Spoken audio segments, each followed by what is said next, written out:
ठीक है welcome back to my YouTube इस वीडियो में हम जानने वाले हैं किस तरीके से आप घर बैठे एनसीएल सर्टिफिकेट बनवा सकते हैं। काफी सारे लोग एनसीएल सर्टिफिकेट को ओबीसी सर्टिफिकेट के नाम काफी सारे लोग वो काफी सारे लोग एनसीएल सर्टिफिकेट को ओबीसी सर्टिफिकेट के नाम से भी जानते हैं। ओबीसी सर्टिफिकेट, एनसीएल सर्टिफिकेट ये सारे एक ही होती है। नन क्रिमिनल ये सारे एक ही होते हैं। दरअसल इसको बनाने आपको ये जानना था कि ये कौन लोग बना सकते हैं। ये वो लोग बनाते हैं जो BC1 या फिर BC2 की कैटेगरी में आते हैं। फिर कुछ लोग के माइंड में ये होगा कि ईबीसी और ओबीसी वाले लोग कहाँ जाएंगे। दरअसल ओबीसी और ईबीसी पहले नहीं था। पहले BC1, BC2, SC ST और जनरल, बस इतना ही कैटेगरी था। ठीक है। अब इसमें से BC1 और BC2 में से ही उठा करके कुछ लोगों को ईबीसी और ओबीसी कर दिया गया। ठीक है। तो इसी के लिए आपको टेंशन लेना है। जो ईबीसी ओबीसी यूज कर रहे हैं उनका नाम भी, उनका कास्ट का नाम भी BC1 या फिर BC2 के अंतर्गत आ जाता है। ठीक है। इस फॉर्म को फिल करो। अब इसको फॉर्म को फिल करने के लिए क्या क्या रिक्वायरमेंट होता है। सबसे पहली रिक्वायरमेंट होता है आपका आधार कार्ड। अगर आधार कार्ड नहीं है आप पैन कार्ड यूज कर सकते हैं, कोई दिक्कत नहीं है। और भी बहुत सारे डॉक्यूमेंट्स होते हैं जैसे कि आप आईडी कार्ड भी यूज कर सकते हैं।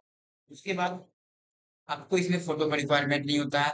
आपको जाति, आवासीय आय, ये तीनों चीज बना हुआ होना चाहिए और करंट का होना चाहिए 1 साल के अंदर का। ठीक है। उसके बाद एक सेल्फ डिक्लेरेशन फॉर्म होता है, वो चाहिए। अब वो कैसा होता है ये चीज आप बता देते हैं। वो इस तरीके से रहता है, आप देख सकते हैं। इस तरीके से रहता है। इसको आपको यहाँ पर पूरा फिल करना होता है। आपका यहाँ पर नाम आ जाएगा, ये पापा का नाम, गांव, पोस्ट ऑफिस, ये सारा चीज फिल करके नीचे सिग्नेचर भी करना है, दिनांक भी डालना है और स्थान भी डालना है। ठीक है। ये सारी को फिल करके फिर प्रिंटर के द्वारा या फिर फोटो फोन से खींच करके स्कैन करके अपलोड करना रहता है। ठीक है। अब इसको किस तरीके से अपलोड करना है ये सारी प्रक्रिया को हम देखने वाले हैं। और किन किन बातों को ध्यान रखना है ये भी इसे बताने वाला है, क्योंकि कुछ लोग ऐसे भी हैं जिन्होंने हमें बताया कि बिंदास भाई ये सारी काम हम करते हैं उसके बावजूद भी हमारा फॉर्म रिजेक्ट हो जा रहा है। ठीक है। क्योंकि इसके अलावे भी एक फॉर्म मांगा जाता है, एक जमीन का रसीद होता है जो कि मांगते हैं। बट वो मैंडेटरी नहीं है, कुछ ब्लॉक में रिक्वायर होता है। कुछ लोग अ, उसके बगैर भी इशू कर देते हैं। ठीक है। बट लोगों के पास नहीं रहता है तो उसके बावजूद भी आपका इशू हो जाएगा। बट ये सारी चीजें आपके पास होनी चाहिए। ठीक है। अब ये जो फॉर्म था डिक्लेरेशन वाला, ये आपको खोजने में दिक्कत हो सकता है। इसका दरअसल फॉर्म का नाम है, ये देख सकते हैं। ठीक है। ये आपका फॉर्म का नाम है फॉर्म 11। ठीक है। बट इसके लिए आपको टेंशन नहीं लेना है, आपको कहीं भी भटकने की जरूरत नहीं है। आपको हम डायरेक्ट लिंक दे देंगे जिससे कि आप डाउनलोड कर सकते हैं अगर आप। अब क्या है, इसको अप्लाई किस तरीके से करना है ये चीज देख लेते हैं। वहीं पर चलिए, सबसे पहले RTPS को ओपन करना होगा। ठीक है। RTPS ये लिख करके आपको सर्च कर देना। RTPS बिहार लिखना है। ठीक है। RTPS दरअसल हमारा पहले सर्च था इसलिए वो ऑटोमेटिक ले गया। आपको RTPS बिहार लिखना है। अब इसमें से आप RTPS 2 भी सिलेक्ट कर सकते हैं, RTPS 4 भी। कोड ज्यादा बेहतर होगा, हिंदी में आपको सारी चीजें क्लियर समझ में आएगी। वो इंग्लिश वर्जन होता है। ठीक है। आप TPS 4 को ओपन करना है। फिर आपको लेफ्ट साइड में देख सकते हैं सामान्य प्रशासन विभाग का ऑप्शन आपको यहाँ पर देखने को मिलता है। इसके ऊपर क्लिक करना है, तब जाकर के आपको फोर्थ नंबर पर नॉन क्रीमी लेयर प्रमाण पत्र, इस पर क्लिक करना है। फिर आपको अंचल स्तर पर क्लिक कर लेना है। इसके बाद आपका एनसीएल सर्टिफिकेट का जो फॉर्म होता है वो ओपन होता है। ठीक है। इसमें सबसे पहले आपको क्या है, आपका अपना जेंडर सिलेक्ट करना है। ठीक है। जेंडर सिलेक्ट करने के बाद यहाँ पर याद रहे श्रीमती, मिस्टर या फिर ये सारी चीज होती है, श्री श्रीमती, ये सारी चीज को यूज नहीं करना है। ठीक है। अगर आपके डॉक्यूमेंट पर है तो ही यूज करें, अन्यथा ना करें। तो किसी में रहता नहीं है पर फिर भी लोग यूज कर लेते हैं तो रिजेक्ट हो जाता है। ठीक है? इसमें आपको कोई भी अभिवादन नहीं है, इसको सिलेक्ट कर लेना है। फिर आपको अप्लीकेंट का नाम XYZ कुछ भी डाल दें जो आपका है। ठीक है। हम इसको सिर्फ आपको बताने के लिए है कि क्या क्या रखना है। डेट ऑफ बर्थ जो आपका वो डाल दें। ठीक है। हम इसमें रफ यूज कर रहे हैं। ठीक है। आपको अपना क्लियर करके डालना है, जो आपका ओरिजिनल है वही डालना है, गलत नहीं डालना है। लेकिन रिजेक्ट, ये आपको हम पहले ही बता रहे हैं। ठीक है। अनुमंडल को आपको सिलेक्ट कर लेना है, जो आपका अनुमंडल है वो डाल देना है। जिला सिलेक्ट कर लेना पहले, फिर अनुमंडल सेलेक्ट करना है। उसके बाद आपको अपना ब्लॉक को सिलेक्ट कर लेना है, जो भी आपका ब्लॉक है। फिर वार्ड नंबर कंपलसरी नहीं है, ऐड नहीं करना है। ठीक है। अगर कंफ्यूजन रहेगा वार्ड नंबर गलत डाल देंगे तो रिजेक्ट होने का संभावना है। गाँव का नाम जो होता है आपका वो डाल दें। और उसके बाद स्पेस का बटन जरूर प्रेस करें ताकि ये हिंदी हो जाए। याद रहे ये हिंदी होनी चाहिए, इंग्लिश होगा तो दिक्कत हो सकता है। उसके बाद डाकघर आपको दे देना है। ठीक है। उसके बाद थाना सेलेक्ट कर लेना जो आपका थाना है। होल्डिंग नंबर सर्कल नंबर छोड़ देना है, पिन कोड छोड़ देना है, नहीं डालना है। पिन कोड तो वैसे जनरली आप डाल देते हैं, कोई इशू नहीं है, नहीं भी डालेंगे तो भी आपका पेपर बन के आएगा, क्योंकि ये मैंडेटरी नहीं है। मैंडेटरी फॉर्म जो मैंडेटरी फिल जो मैंडेटरी है उसी को फिल करनी है, सारी चीज को फिल करने की जरूरत नहीं होती है। मैंडेटरी आपका कौन होता है, इसके ऊपर आपका रेड स्टार लगा हुआ रहता है, ठीक है, इसको फिल करना है, बाकी सबको छोड़ देना है। ओके।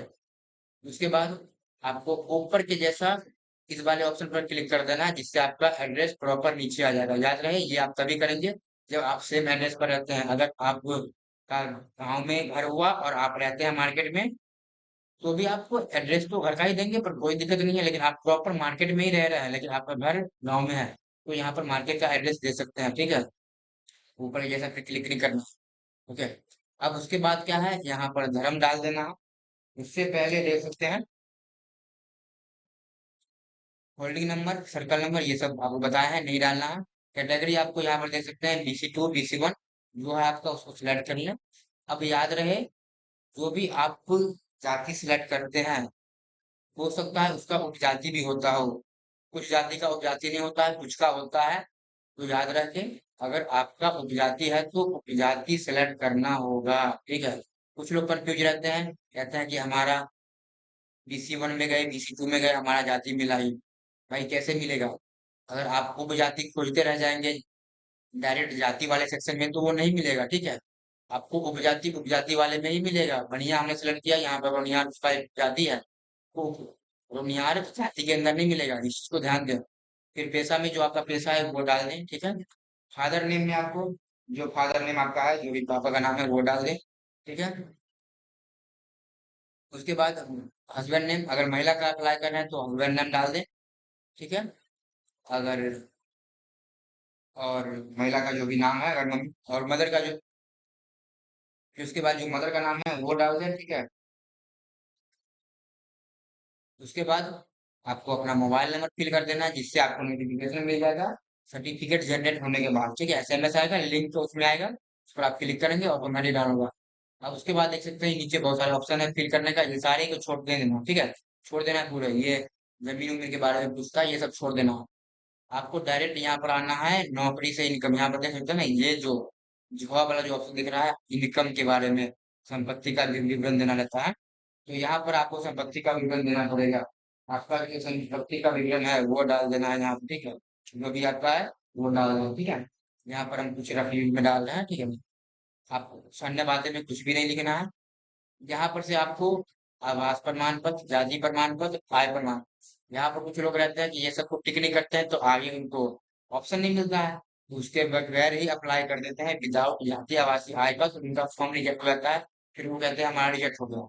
अगर आपके पास जमीन का रसीद है आप लगा दें, और नहीं है तो इस ऑप्शन को टिक ना करें।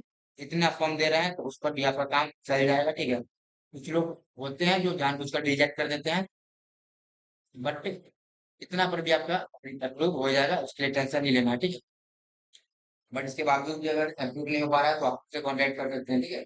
गूगल का आपका पूरा गारंटी रहेगा, ठीक है। उसके बाद कैप्चा कोड को फिल करके प्रोसीड पर क्लिक करना है, ओके पर क्लिक करना है। उसके बाद आपको स्टेप नेक्स्ट में आपको चेकआउट कर लेना है, ठीक है। नेक्स्ट स्टेप में आपको एक बार चेकआउट कर लेना है अच्छी तरीके से, यहाँ पर सारा चीज को मिला लेना है स्क्रॉल करके। फिर आपको अटैच एनेक्सर पर क्लिक करना है।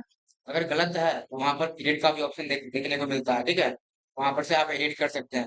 उसके बाद यहाँ पर से आपको शपथ पत्र जो हमने बताया उसको डालना है, निवास प्रमाण पत्र, आय प्रमाण पत्र, जाति प्रमाण पत्र, और आधार कार्ड पैन कार्ड, जैसा जिन्होंने बताया था कोई भी एक ले सकते हैं, ठीक है। अब यहाँ से हम डॉक्यूमेंट अपलोड करना शुरू करेंगे, ठीक है। दरअसल हमारे पास डॉक्यूमेंट अपलोड करने के लिए प्रॉपर नहीं है किसी व्यक्ति का, हमने आपको रफ में बताया, ठीक है। तो आपको यहाँ से जो भी आपको लग रहा है आप लेकर के अपलोड करते चले जाएं। हम सब में एक ही अपलोड कर दे रहे हैं, आप ध्यान से अपलोड करें, और सबका जहाँ पर स्थान है वहीं पर अपलोड करें, ठीक है। ये सारी चीज को अपलोड कर देना है, ठीक है। अपलोड करने के बाद आपको सेव एंड एक्सेप्ट पर क्लिक करना है। इस पर क्लिक करने के साथ देख सकते हैं आपका नेक्स्ट स्टेप खुल जाता है। उसके बाद आप यहाँ से एक बार चेकआउट कर लें, सब क्लिक कर करके आप जो अपलोड किए हैं वो चीज सही है या नहीं है, यहाँ से आप चेक कर सकते हैं, ठीक है। दरअसल हमने एक फोटो अपलोड कर दिया है, ठीक है। सॉरी, ये जैसा हमने रेफ्यूज में किया। अब यहाँ पर आपको सबमिट का ऑप्शन मिलता है, सबमिट पर क्लिक करना है। अब सबमिट पर जब आप क्लिक करते हैं तब अब सबमिट पर आप क्लिक करते हैं तो आपका फॉर्म सबमिट हो गया। अब एक्सपोर्ट को पीडीएफ कर देते हैं तो आपका फॉर्म पीडीएफ में सेव हो चुका है, ठीक है। ये आपका रिसीविंग है, ठीक है। अब ये जो रेफरेंस नंबर है हमारा, ठीक है ना, ये दरअसल रफ है, इसलिए हम इसमें कोई दिक्कत नहीं है, थोड़ा शो आउट कर देते हैं, इसमें किसी का डिटेल्स जो है नहीं। यहाँ से आपको ये वाले रेफरेंस नंबर के द्वारा आप इसको ट्रैक कर सकते हैं। आने वाले जो भी 10 दिन 15 दिन के अंतर्गत उसको ट्रैक कर सकते हैं, ठीक है। ट्रैक करते रहें, आपका फॉर्म वही अप्रोक्सीमेट 15 से 20 दिन के आसपास में बन के तैयार हो जाता है। ये आपको एक चीज दिन बताता है। कभी कभी लंबी छुट्टी होने के कारण ये 25 दिन तक भी ले सकता है। इसमें कोई कहने वाली बड़ी बात, इसमें कोई कभी कभी लंबी छुट्टी के कारण ये आपका 25 दिन तक भी ले सकता है, क्योंकि ये आपका कार्य दिवस को काउंट करता है, ना कि वो दिन को जो बंद रहता है। सपोज दैट आपका जो भी आप कहें तो जो भी डेट में ऑफिस बंद रहता है वो सारे काउंट नहीं होता है, ठीक है। तो वो सबको देखते हुए आपका 21 दिन का टाइम कार्य दिवस का होता है, वर्किंग डे, ठीक है। इस चीज को आप याद रखें। तो कुछ ये प्रोसेस था अप्लाई करने का। बाकी जितनी चीज हमने आपको इसमें बताया, इस चीज को आप प्रॉपर वे में फील करें। अभी नोटिफिकेशन और जानकारी के लिए आप हमारे चैनल को सब्सक्राइब कर लें और वीडियो को लाइक कर दें, ताकि हम एवरीडे मिलते रहें। तब तक के लिए फिर से मिलते हैं नेक्स्ट वीडियो के साथ। तब तक के लिए बाय बाय। ओके।